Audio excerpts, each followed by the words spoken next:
Hola a todos, soy Mónica Hacha, dietista, nutricionista y tecnóloga de los alimentos.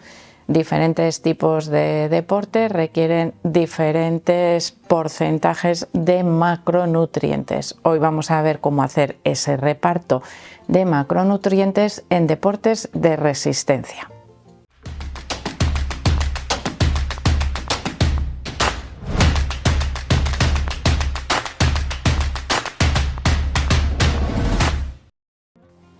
Diferentes tipos de deporte tienen diferentes requerimientos de energía, de proteínas, de carbohidratos, incluso de grasas en su dieta habitual.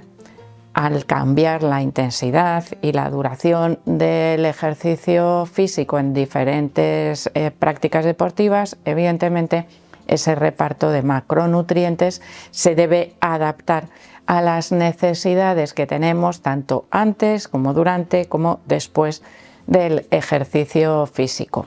Y si tenemos en cuenta que los deportistas de resistencia tienen intensidades y duraciones de ejercicio físico muy largas, en ese caso tenemos que tener en cuenta que el gasto energético es superior, que la necesidad de reposición tras el ejercicio físico también puede estar aumentada y, por supuesto, el mantenimiento de la energía durante la práctica deportiva también es muy importante.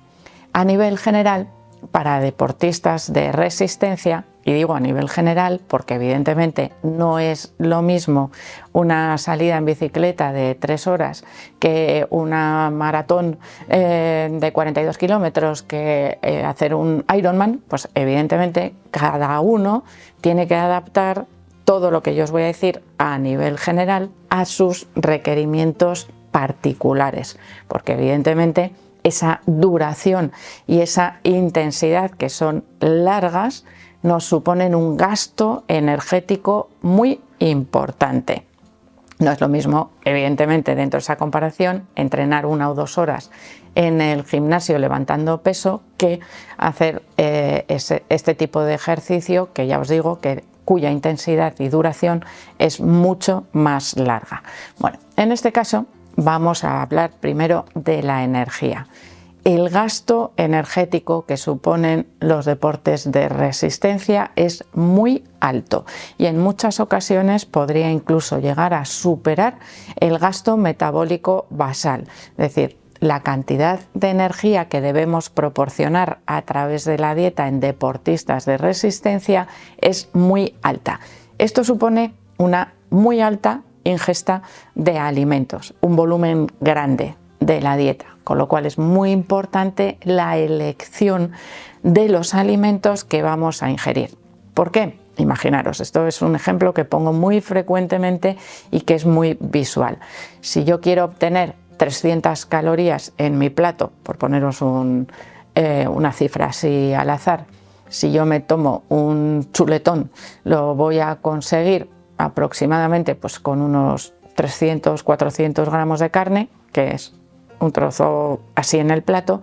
Si yo quiero hacerlo en base a verduras, brócoli, me tengo que comer igual 3 kilos de brócoli. ¿Quién se puede comer 3 kilos de brócoli? Nadie. ¿Por qué? Pues porque mi cuerpo lo va a rechazar.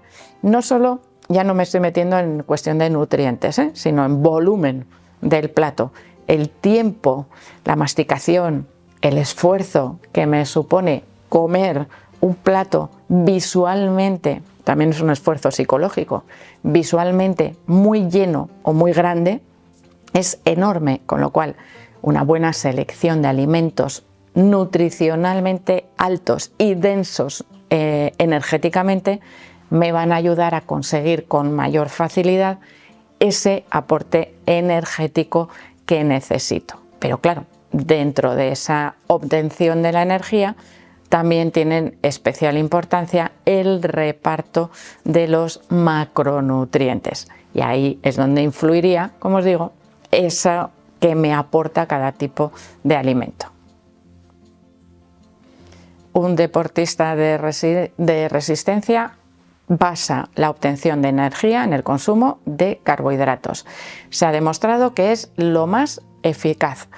El consumo de carbohidratos, por lo tanto, en deportistas de resistencia debería estar por encima del 60% de la energía. Por eso el arroz, la pasta, por ejemplo, las patatas podrían ser alimentos muy útiles para esa obtención de energía, porque nos proporcionan muchos carbohidratos con un volumen en el plato no excesivamente elevado, algo que me ayuda a combinar con otros macronutrientes como las proteínas y las grasas en proporción más adecuada o más fácilmente comible, porque como os decía antes, volúmenes muy grandes, yo puedo obtener los carbohidratos, las frutas y las verduras, pero para la misma cantidad de carbohidratos que un plato de pasta, necesito unas raciones muy grandes de esas frutas y verduras. Que una cosa no quita la otra. Yo puedo combinar esa pasta con verduras para obtener también esos nutrientes, pero evidentemente estoy reduciendo el volumen del plato, porque esos requerimientos energéticos son muy altos. Y aquí, ahora que os digo que un deportista de resistencia debería basar su metabolismo en el consumo de carbohidratos, es porque es mucho más rápido, más eficaz y se ha demostrado científicamente que es más eficiente en la obtención de un mejor rendimiento deportivo. ¿Es posible basarlo en el consumo de grasa? Sí, también es posible. Hace falta un mayor entrenamiento, una dieta muy bien planificada, pero sería posible, aunque no se considera a día de hoy lo ideal. Es verdad que un deportista de resistencia con una buena flexibilidad metabólica, es decir, capaz de hacer ese clic de paso de glucosa a paso de cuerpos cetónicos casi instantáneamente, va a tener un mejor rendimiento que un deportista que no tenga esa flexibilidad metabólica. ¿Por qué? Porque en un momento en el cual el aporte de carbohidratos pueda resultar escaso, puede utilizar las grasas como fuente de energía. ¿Qué grasas? Las propias corporales. Los deportistas de resistencia en general suelen tener reservas bajas de grasa, un porcentaje de grasa corporal bajito, pero suficiente para utilizarlo en esos momentos como una batería extra que podamos utilizar cuando nos vamos o empezamos a quedar sin energía. De esa manera mejoramos el rendimiento total. Cuando basamos la energía en el consumo de grasas para esos deportes de resistencia, tenemos que tener en cuenta que como los porcentajes de grasa corporal normalmente son bajos porque nos permiten tener menos peso, menos esfuerzo a la hora de realizar ejercicio físico, evidentemente deberíamos estar aportando durante la práctica deportiva grasas de fácil utilización, que digestivamente muchas veces nos causan más molestias que la utilización de los carbohidratos. Pero esto es algo que evidentemente se debe probar y se debe utilizar en función de cada deportista. Un adecuado aporte de carbohidratos, en este caso durante la práctica deportiva, nos permite mantener ahí en reserva los depósitos de glucógeno para utilizarlos en los últimos momentos de esa competición o de ese entrenamiento. En el caso de tener buena flexibilidad metabólica, si nosotros hemos gastado esos depósitos de glucógeno, podemos utilizar, como os digo, las reservas de grasa corporal. ¿Por qué de grasa corporal?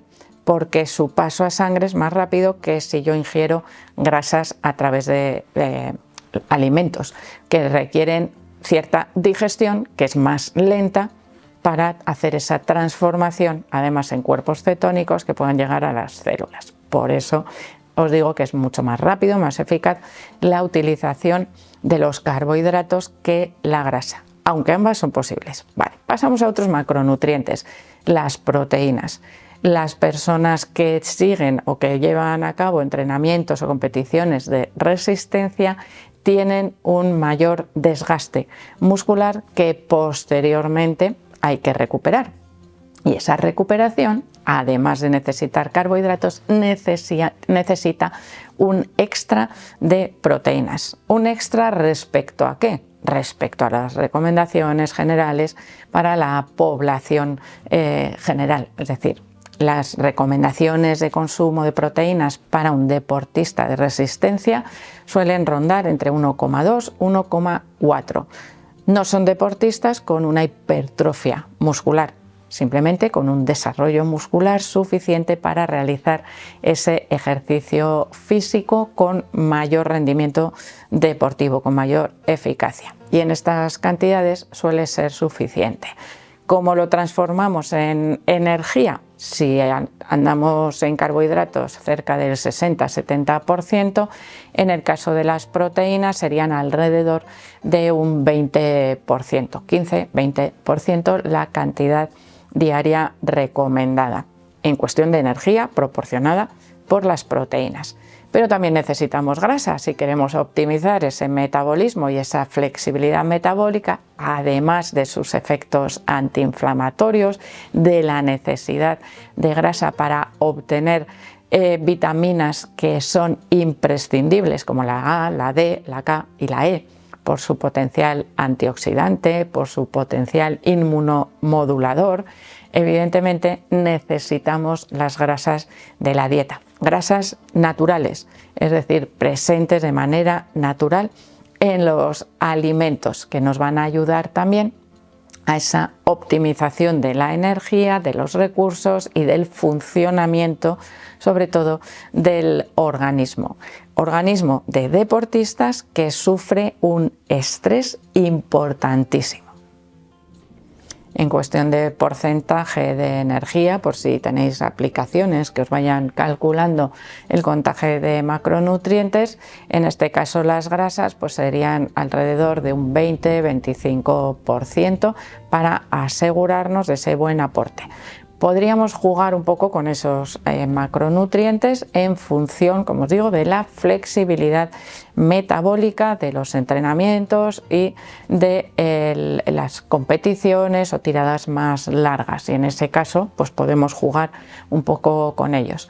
Evidentemente, dentro de ese patrón alimentario hay alimentos que debemos priorizar, como aquellos ricos en carbohidratos de manera natural, cereales, tubérculos, verduras amiláceas como la calabaza, zanahoria, la patata, por ejemplo, serían alimentos que deberían priorizarse en la dieta. Ingrediente principal acompañado de frutas, verduras, alimentos con proteínas de alto valor biológico y grasas saludables. Y de esa manera tendríamos un buen patrón alimentario, siempre acompañado, por supuesto, de esa valoración de la energía, que tiene que ser suficiente y nunca escasa, porque si no estaríamos comprometiendo el rendimiento deportivo.